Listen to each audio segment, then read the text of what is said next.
Namaste and welcome to our new moon meditation with me, Ellie Latrobe. So we are well into the depths of Gemini season. And now with this new moon on the 10th of June, we have a full, complete total solar eclipse.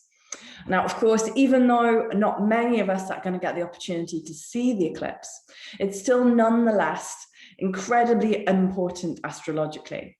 The eclipse season every year has this capacity to wake and shake bits of our lives up so that it can be broken down and rebuilt, and a new part of us can find its expression in our lifetime.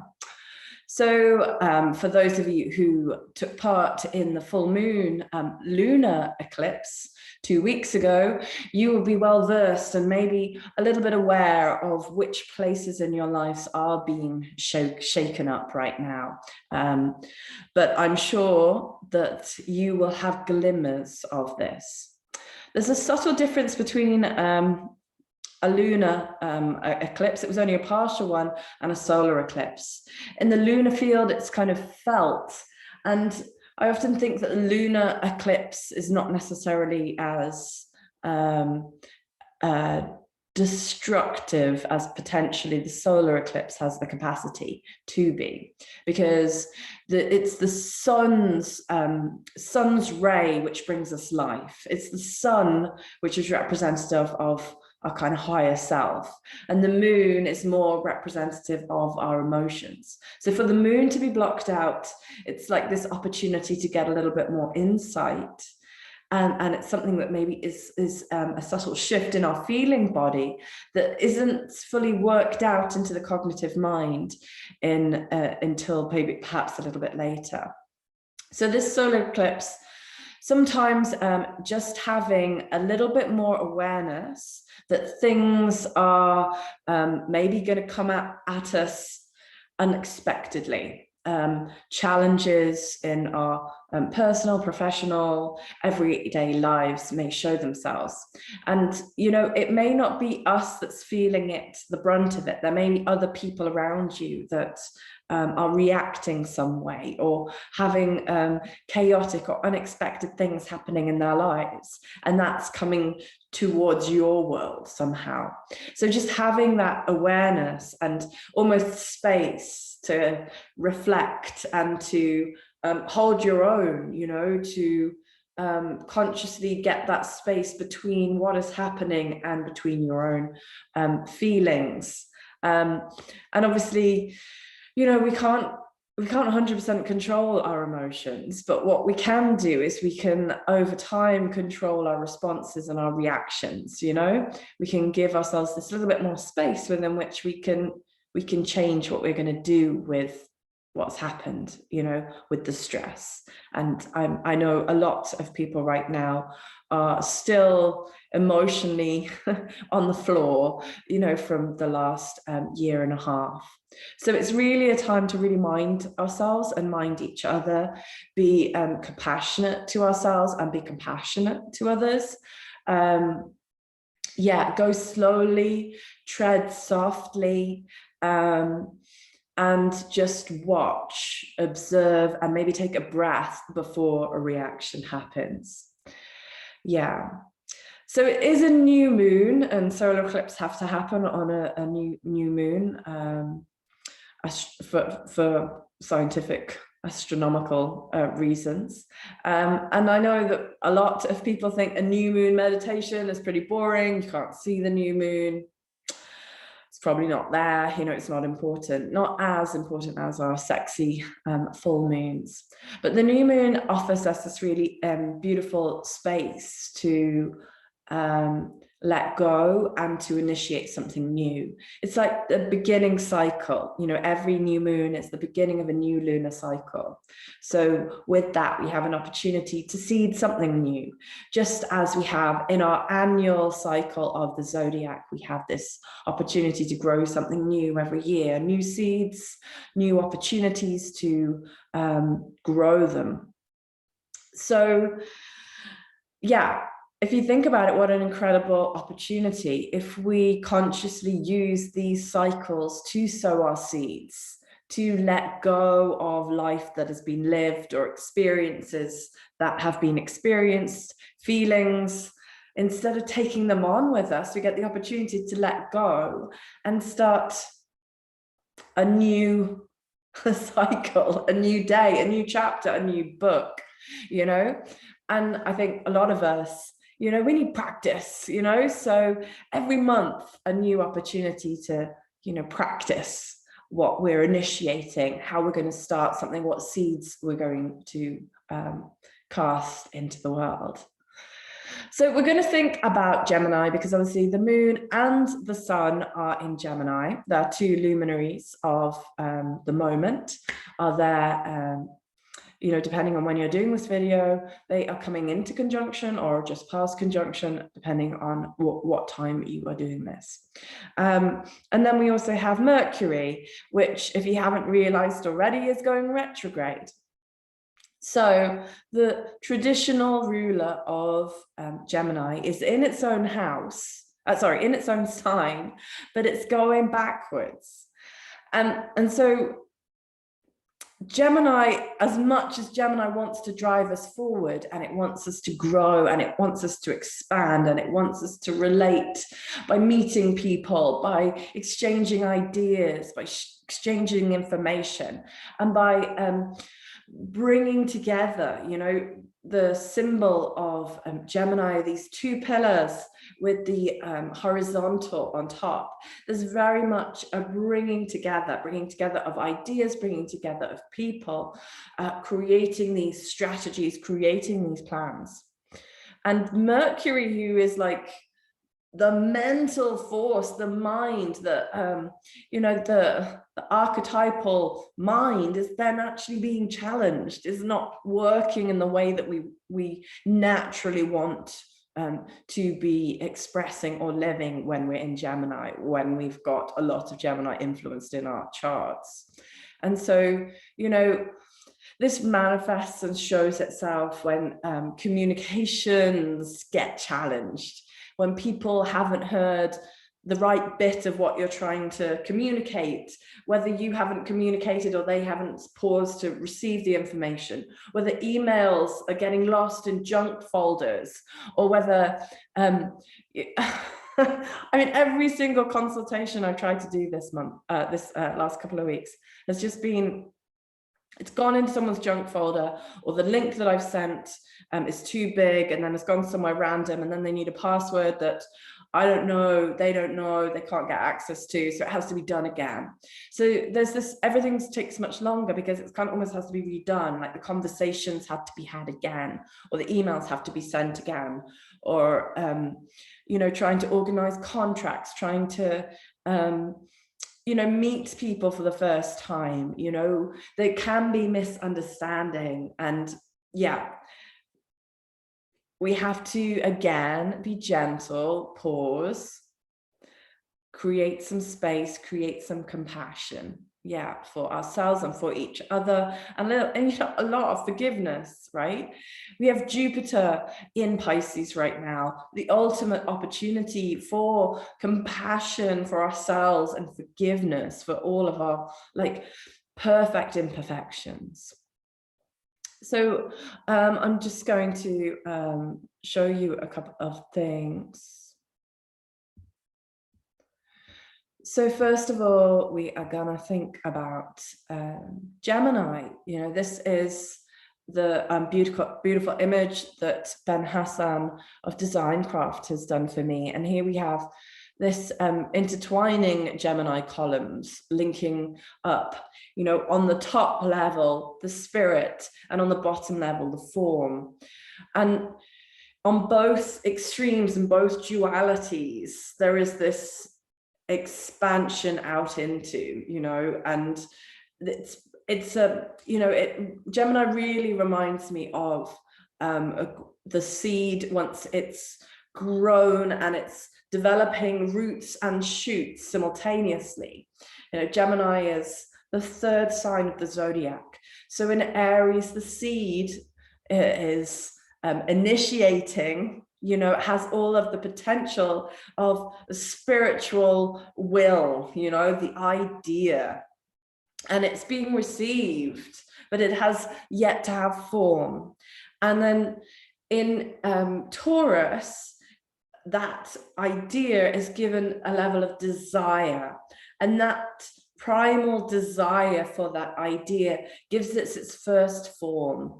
For an emotional desire is a form, just in the same way as once that intuition has become an idea, it has some form of mental form, right? So in Taurus, the second sign of the zodiac, we have the desire to fix an idea into the habitual desired nature, and ultimately create something beautiful, something that's you know, going to bring light into the world through its beauty. But in Gemini, we're bridging the two. We're bringing these two poles together, the polarity of the spiritual impulse and the form itself, and so that they can become in communication. And Gemini rules the etheric body because of that. The etheric body being like our twin. You know, this physical form that you can see through this computer is just one part of who we are. And then our etheric body is like our twin, our mirror image. And it is our vibratory sister or brother of our, you know, physical form. And everything that happens in our etheric body happens in our physical body too. So it works both ways, predominantly. Yeah, so it works both ways. Yeah, and so this etheric body is like our soul. It's our communication system to our soul. So Gemini is very much the sign that wants us to communicate not just with other people, although on a personality level, it's definitely driving us to go out there, communicate, bring our message, express, grow through learning, through, you know, just like that plant that's got its shoots and its roots, it's drinking in the nourishment, it's drinking in the sunlight, and it's growing, growing, and expanding. Yeah. And so on, so on our personality level, Gemini is ruled by Mercury, just like Virgo is. And the two signs, you know, they're both mutable, but they're also ruled by Mercury. And there is there's a similar relationship between them. You know, Virgo is a little bit although it's an earth a type sign, it is of the mental plane, it's organizing physical form. Whereas in Gemini, it's an air mutable sign. So here it's like the bringing together of ideas and, you know, linking them together, building those bridges. And I think Mercury also for Gemini is especially important because it rules the mind, and it's the mind that is the bridging plane. It's only through harnessing our mind being the sum total of our rational and our abstract mental capacity, you know. So the thing in here, the brain, is just the rational, cognitive, kind of concrete, give me the facts, give me the figures. And that's very Gemini, that's very personality Gemini. Give me the facts, give me the figures, give me the numbers, give it to me quickly. Yeah, see all the busyness in those in the symbol here. But ultimately on a soul level, it's ruled by Venus, and Venus is like the Earth's twin sister. Venus is like the etheric body of the Earth. I mean, it's a symbol. It's Earth is its own living being in itself, in its own right. But the Venetian symbol, or the Venetian angels, are all relating to our soul, our solar angel. And there are the soul, more conscious side of our personality. It's like the mirror images, you know the symbol of Gemini. So so then I'm going to show you what's going on in the sky right now. This is for the solar eclipse, so it will be a bit different depending on what time you are watching this. So we have, and this is set for Clonakilty, so don't mind the angles, don't mind the houses, the numbers. We're only going to think about the planets and the signs. So we have the sun and the moon are together in Gemini, yeah? And then here we have Mercury that's pretty much on top of them, going backwards. So it's like our personality and our emotional body, habitual nature, are all being affected a bit by this, you know, challenge to really receive the full message or to communicate the full message. So if you only take one thing from this entire new moon talk and meditation, it's, you know, just be mindful that what you're saying isn't going to be received in the way that you maybe intend it. And likewise, what the message you're getting from someone else might not be the message that they necessarily intend. Okay. And then we have Venus, not too far away, but Venus is in Cancer. So, you know, that's a really nice place to be with Venus. Venus is feeling at the moment, is comfortable in this realm of emotions and sensitivity. So leaning into that influence of feeling a bit more empathetic, or feeling a little bit more sensitive to particularly your family's emotions. And notice if maybe that is going, you know, over and too much, or whether you can receive it like a little gift, like, you know, give that compassion to your family, give that compassion to your home, you know, maybe spend a bit more time making your home beautiful, maybe spend some time, you know, giving that time to the environment, to your garden, to making the home of humanity more beautiful, or maybe just your garden and your home on a simple level, you know, taking a little bit of emotional sensitivity to your home environment. And, you know, that may be slowing down right now, you know, just to reiterate what I was saying at the start. And lean into that, enjoy friends, family, you know, feel that protection, and maybe not try and do too much, because, you know, you're just going to have to say the things again. Yeah. And there is this trine we have with the sun and the moon with Saturn here. So Saturn is wanting to, you know, let's get some structure, let's get organized. And in Aquarius, let's look to how we can better our future and do things in a new way. Yeah. What are those structures that we want to build, we want to put around ourselves? And so it's adding this extra it's adding an extra pressure in some ways to want to create those structures. But thankfully, Saturn is very slow, and it wants to say, okay, let's do it slowly. And definitely right now with Mercury going retrograde, we are going to have to be careful. So let's go slowly and carefully and create these new rules and regulations, these new democratic structures that can be better for the whole of humanity, not just a few elite people. It can be more equitable for the whole. That's Saturn in Aquarius. And then the other big one in the room that's influencing at the moment is our square from Uranus up here in Taurus to our Saturn as well. So although Saturn, Saturn, it can be really positive in how we are looking towards setting up those structures.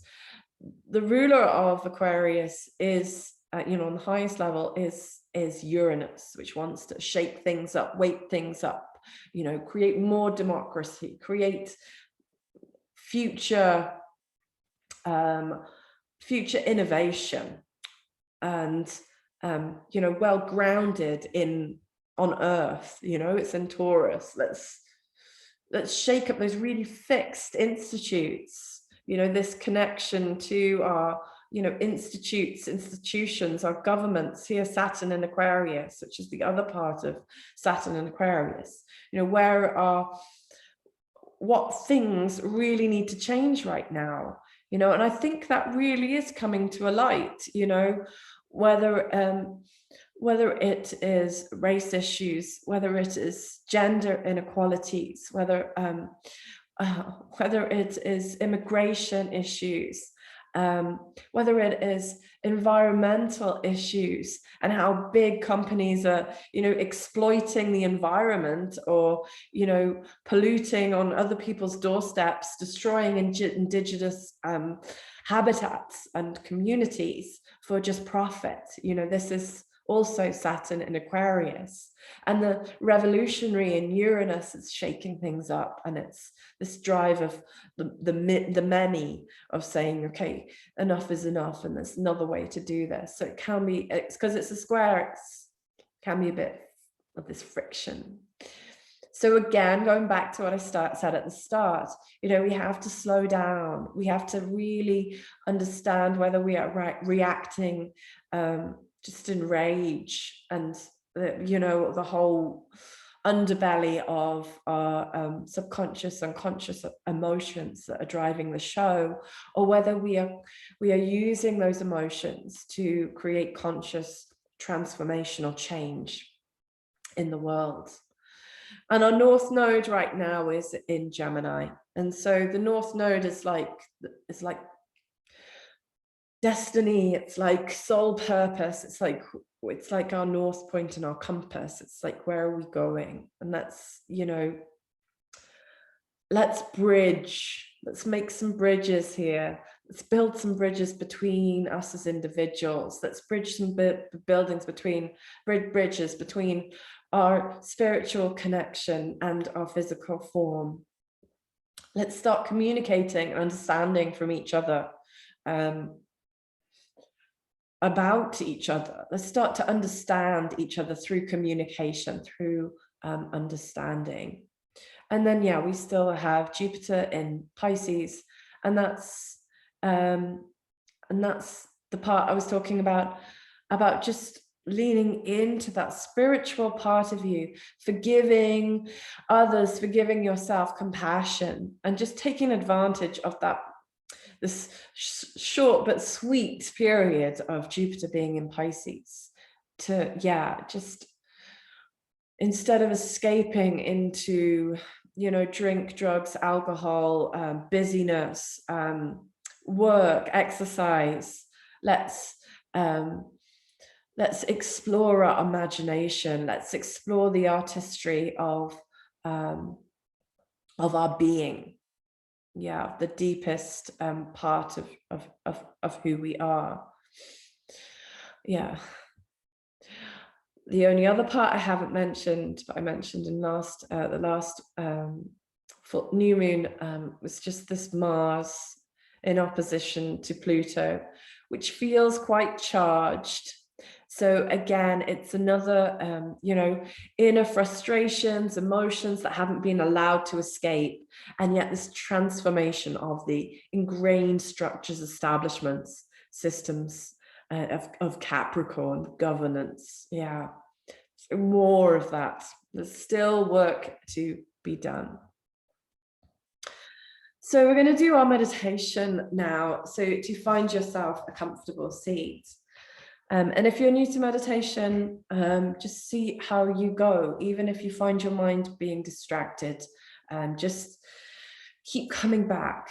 Just observe even observe the judgment, you know, like, oh, I'm not doing it, oh, I'm rubbish. No, like it's not about being good or bad. And meditation is a bit like this. Like some days you're there, you're enlightened. And then other days, yeah, you're just thinking about Eurovision. That's probably just me, but yeah. So if you're sitting in a chair, 2 feet hip distance apart, if you're sitting cross-legged, just make sure that you have something underneath your bum that's going to lift your spine up. Smooth. Just roll your shoulders back a couple of times. Maybe your chin. Yeah, communication. Let's open that throat. And then closing your eyes. Inhaling the chin up, exhaling chin down. Inhaling chin up, exhaling chin down. 2 more.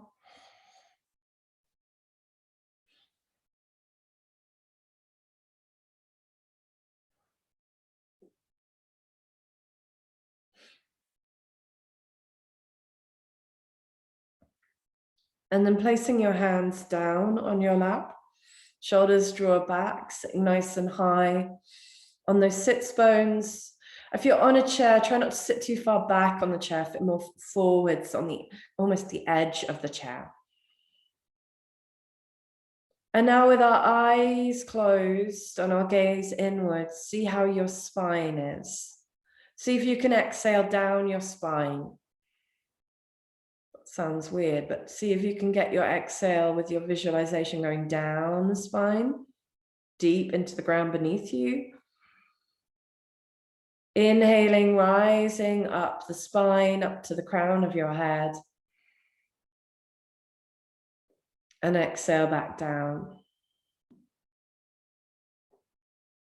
Inhale up the spine.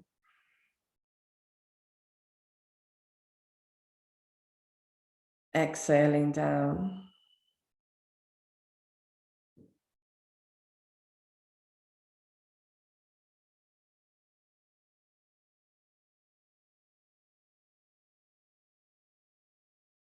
See if you can exhale a little bit longer and see if you can visualize yourself growing roots. Just like that Gemini symbol, growing roots deep down beneath you, into that of form. And inhaling up the spine, crown of the head, and opening up to all that is. Exhaling back down.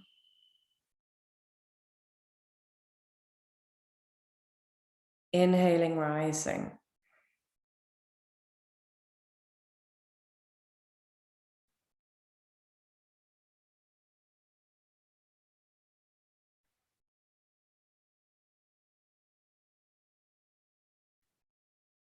How are you feeling? What bit of your body is craving attention right now?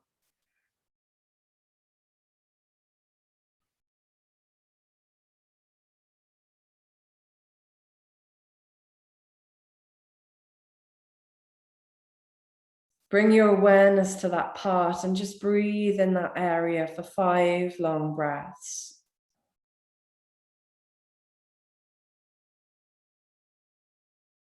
Whenever something comes into your mind, just gently observe it.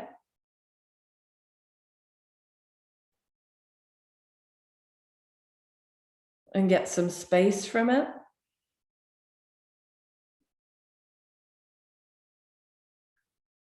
If it doesn't leave you alone, just tell it that you will absolutely come back to it at the end of this meditation. 100% promise. But right now you're watching your breath and breathing into that part of your body that needs some light, that needs some energy, that needs a little bit of awareness.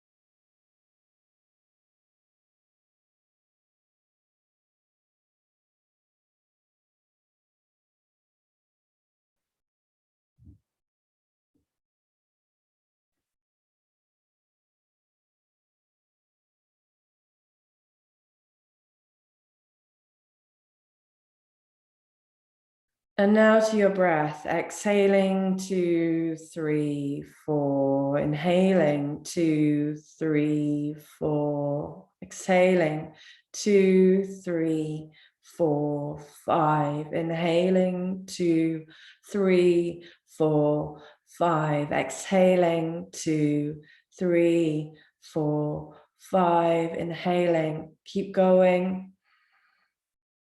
See if you can drink up prana, drink up chi, drink up the etheric substance.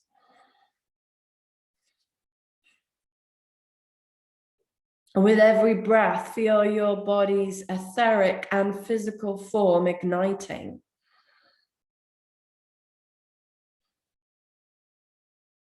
Knowing yourself both physical and spiritual. Knowing yourself as this triplicy, or this soul uniting and enabling this bridging of the two.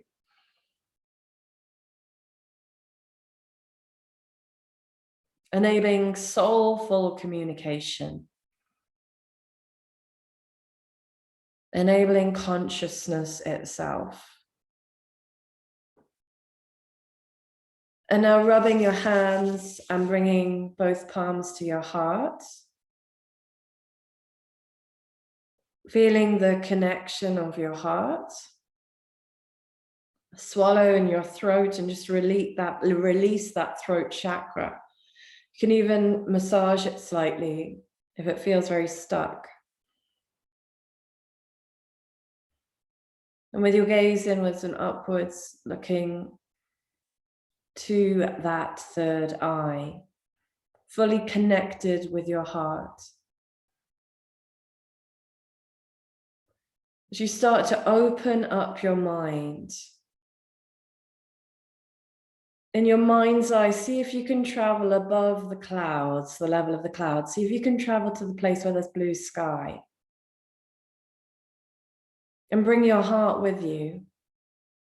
But keep your roots down through the sits bones into the earth beneath you. See if you can fly up into that sky and connect to your essence.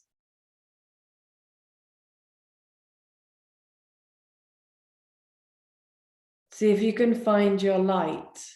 See if you can find your star. See if you can fly in your creative imagination to meet your star, your twin star, your solar angel. And just feel the light when you found it. Feel it through the mind and into your heart.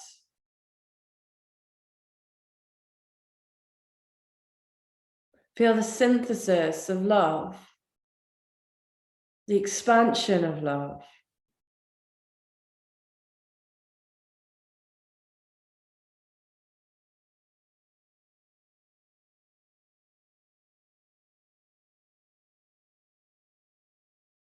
And draw that essence of who you are. That Saturn trine, our sun, is inviting us to know who we are and where our edges are and our boundaries. And yet, through that Gemini that the sun finds itself in, we are seeking to bridge to our soul, know who our soul is, know who our personality is, know what our boundaries are that we are going to live our life through.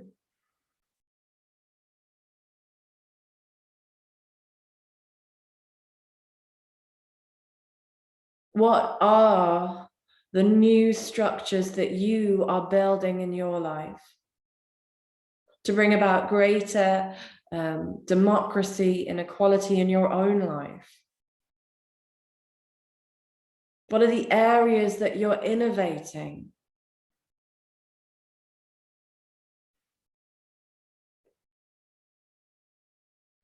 And can you stand up for that? Can you draw your shoulders back and down?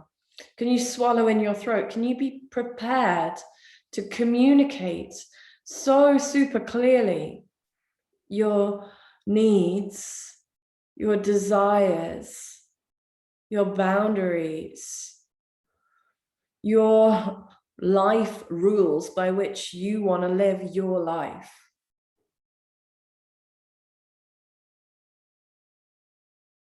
Feel your whole stature sitting up nice and tall. And to that third eye, invite in a simple knowing of what it is you're initiating in this new lunar cycle. What is it that you're initiating clearly in your mind?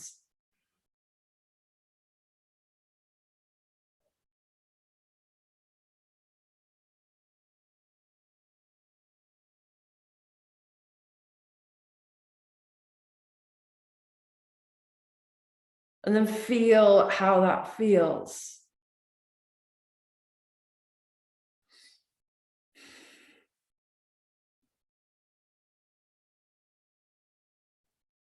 Releasing one hand to your belly. And just breathing into your belly and into your heart, feeling a nice warm sensation of the palms on the heart and the core center. Knowing you have power. As much as it feels sometimes that we don't, we all have a power. We have a power to stand up for what is true for us, for what is fair, for what is just. We have the power to innovate and bring about new structures, new rules, change things up, do things differently. And in our heart, we find forgiveness and we find compassion for all the times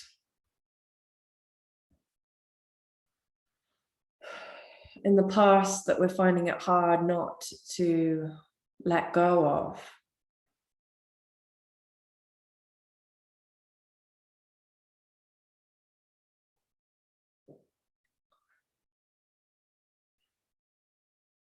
A forgiveness that doesn't stop us from taking action, but a forgiveness that softens those emotions to a place of where we can put them to use.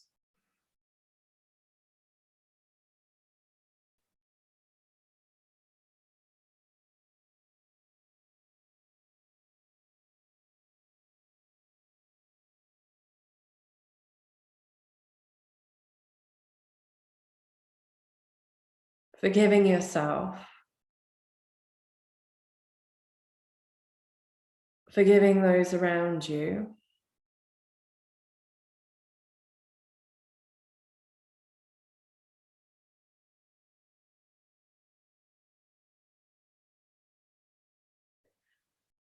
Note well, forgiveness doesn't stop us creating change. It merely stops us suffering, stops causing the pain. As we establish our own rules, our new structures, our new world, going forth with compassion, going forth with our soul to meet all those other souls. Releasing your hands back to your knees with your palms facing down, coming back to the breath through the spinal column. Down to the roots, rising up through the branches, down through those roots, rising up to the crown.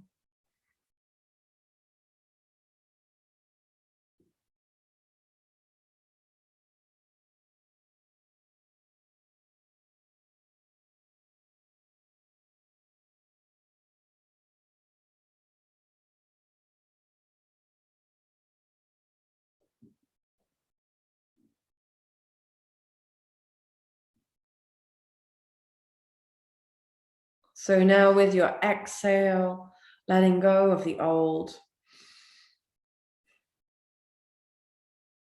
On the change of the breath, feeling the transformation, that spark as we inhale, draw in what you need. Exhale what you don't. Inhale, draw in what you need. Exhale, let go of what you don't.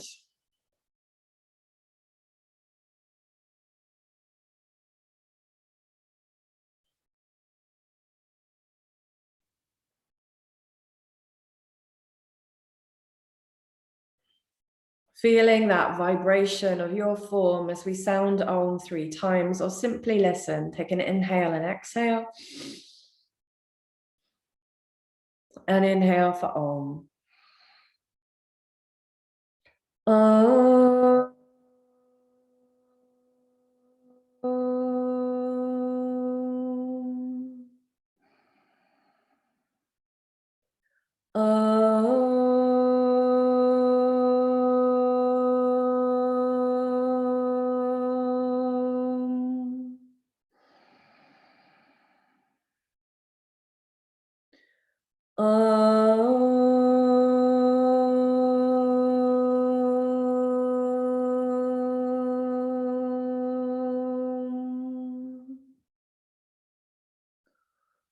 And just moving those shoulders and seeing how you feel. If you do journal and would like to, I would take this opportunity to journal straight away after your meditation, particularly on what you're initiating, particularly on any reflections on how you may need to go slowly, lean into what you're feeling, making those conscious notes for yourself as you go along.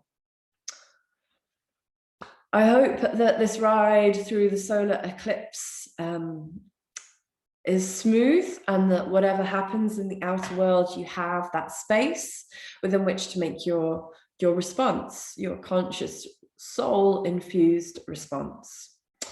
So I wish you all the best, and the light and the love and the drive to create something new. Namaste.